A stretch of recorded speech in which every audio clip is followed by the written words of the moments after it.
what I am saying to you, sir, is when you said, is this the history, and were you part of it? There were a lot of people in my faith that were alive. I was not a member of this faith when this was happening. And I know it ripped people to the core. It was a powerful, powerful thing when it happened in the faith. And to go back and say, were you a part of this? Are you still a bigot? Is very offensive, especially, hold on, especially since most of America has no real clue as to the history of the Mormons. We're the first religion, the only religion, to have an extermination order against us in the United States of America. Until 1978 or 79, it was legal in Missouri to kill a Mormon. It was removed after 1970s. They left. The reason why they were chased out of Missouri, one of the main reasons, is because they were abolitionists. They were fighting and standing up against slavery. And then to be called bigoted, and were you a part of that, is offensive. I think that, first of all, two things to that. When Mr. Kitchens raised this, he did not just raise Mormons arbitrarily. Right. He's sitting there knowing he's talking to a civil rights leader, talking about how they did not even consider you human until 30 years ago. That was his attack. And I was addressing that. Now, in the last 48 hours, I've heard a lot about Mormons that I didn't know. I made 2 calls today. I called the Mormon church headquarters in Utah. I called Mitt Romney. I've not heard from Mitt Romney.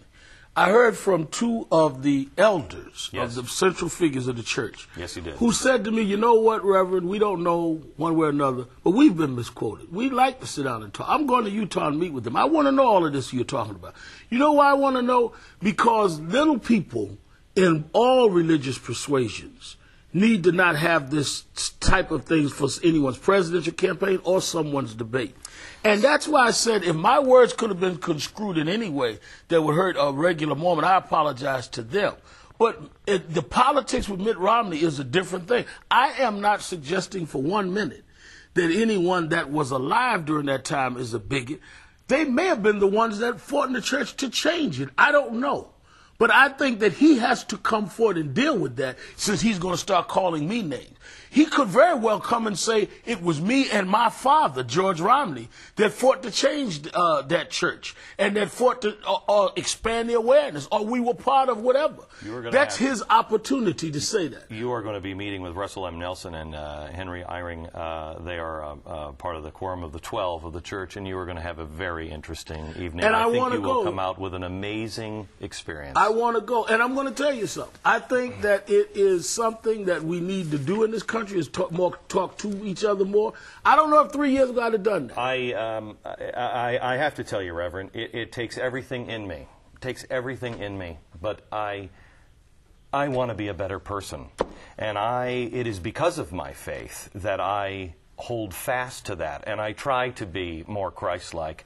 It would be very easy for me to turn your words against you. Just in the last month or so, you said, we can't have the precedent where people can say these kinds of things and then walk away without any penalty. Should there be a penalty for you? Oh, yeah. I think the penalty should be that I am saying very publicly that if my words, even if they were not meant to be that way, hurt somebody, I apologize for them, and I'm going to go and try and create a dialogue between these. Let me tell you something. I will be, wait a minute, Glenn, I don't think you need to underestimate. There are many in Christianity that take a different view, and you know that, of the Mormon church. Oh, I know many that will be very spiteful in my position. You are very good at moving things away from you. I'm not talking about other people. I'm talking about you. Just like you weren't talking about other racists with Imus. He apologized, and he said, is an apology good enough? Why won't you accept the apology? I'm not going to let you do that.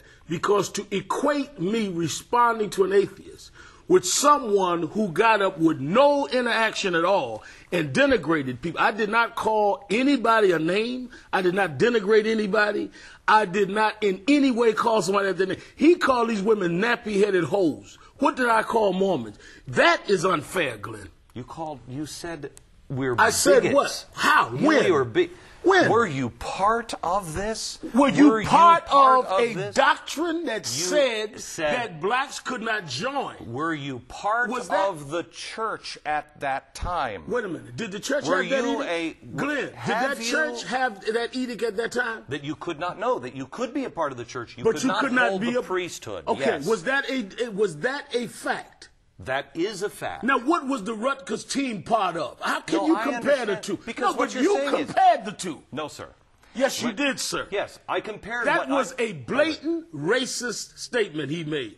What I said is I want to know what you were part of and what was the church doctrine at that time. That is not a bigoted statement. In fact, that is a question. I don't remember anyone ever saying or even thinking that I would even ask, or anyone should ask, if any of those girls had lifestyles that were less than stellar. No one would even say that. If they did, would that make them nappy-headed hoes? No, if you have a policy that would limit what others can do, it is not within the rights of people to ask what that policy was and what the involvement was? Reverend Sharpton. No politics. All right. Thank you, sir. I'll talk to you when I come from Utah. You do. All right. Thank you, sir.